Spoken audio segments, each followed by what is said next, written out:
How you doing today? John Kolensik, Matrix Impact, coming to you live from Matrix Impact's Business Simulation Center. And I'm bringing with me today the next in our series of how to run a successful sales blitz. And up until now, what we've covered is the planning, the organization, how to structure the territory, who should be assigned the territory, everything that they should have with them in the day in the field, the types of giveaways, you name it, we've covered it. But what we also want to make sure we understand what the blitz is about is it's about selling. Yes, it's about exploding your business and growing your business exponentially, but it's also about learning. It's about learning what works and what doesn't work so we can pass those lessons along to current reps and new reps alike, helping them be the most effective salespeople they can be in the field. So that having been said, let's talk about what we do after a sales blitz day. So the day ends, everybody comes back to the branch, we all get together.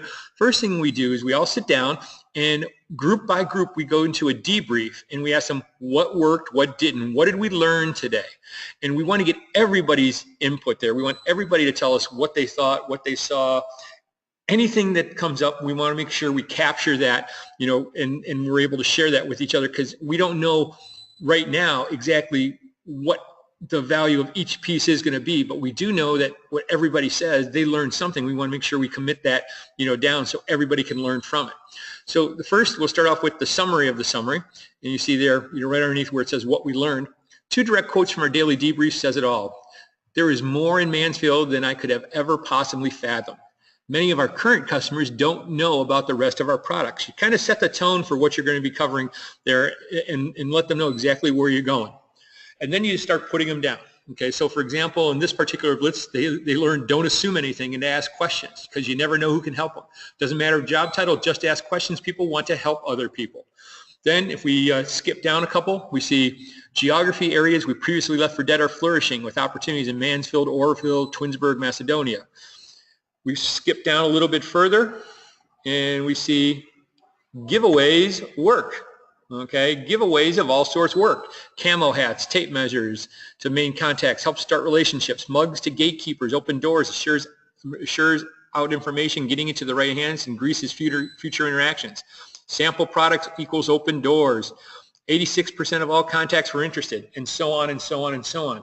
You want to make sure you commit these things so people remember what they learned, what worked, what was a success. The other thing we want to make sure that we do at the end of each meeting too is after we've done our debrief and gone through this, make sure you go over your daily prizes and the daily prizes get awarded. Remember, we want to make this an event for the sales reps, not just in growing their business, but having some fun, some camaraderie, and yes, some competition. So then after we go through the daily, let's talk about what we do when the overall blitz is over. So not only do we want to cover what we learned, but we do want to cover the results, okay? We want to make sure they have that and they can preserve it and know exactly how good or how bad they did. In this case, they did fantastic. The blitz that we ran was for cranes, specifically overall business, and then also for contacts. So you see, they discovered in the first day of the blitz, 885 cranes. In day 2, 616 cranes for a total of 1,500 cranes. They discovered 18 leads on day 1, 24 leads on day 2 for 42 total, and contacts, 195 day 1, 98 day 2 for 293. They were really, really, really good numbers. And if you boil it down to the results of the blitz, to this phrase right here, they found minimally about $750,000 in potential annual sales revenue, and that's even without special projects. The other thing you want to do is you want to make sure you get all the hot leads out there for everybody to see. So there's some type of responsibility behind it, okay? Team 4, what were the hot leads? Team 5, what were the hot leads? Team 6, Team 7, Day 2, Team 3, and on and on and on. Make sure everybody knows what were the hot leads, okay? So they know what to follow up on. Now this doesn't say that you don't cover all the other leads, but for the purpose of a short and a concise little video blog, that's all we're going to cover for today. Now, also to remember, after we go through that, make sure we do the what we learned for everybody too for the overall blitz, and then also make sure you're doing your prizes and giveaways. And always end on a high note. Always end on some type of high note. Blitzes, I've never been part of an unsuccessful blitz because if you do it right, if you do all the planning and do everything right, you're going to get great success. You're going to get great results from it. That's all I got for you today, folks. We'll come back to you with the last in our series, which is the training that you need to do leading into a successful sales blitz. But until then, you know what I like to say?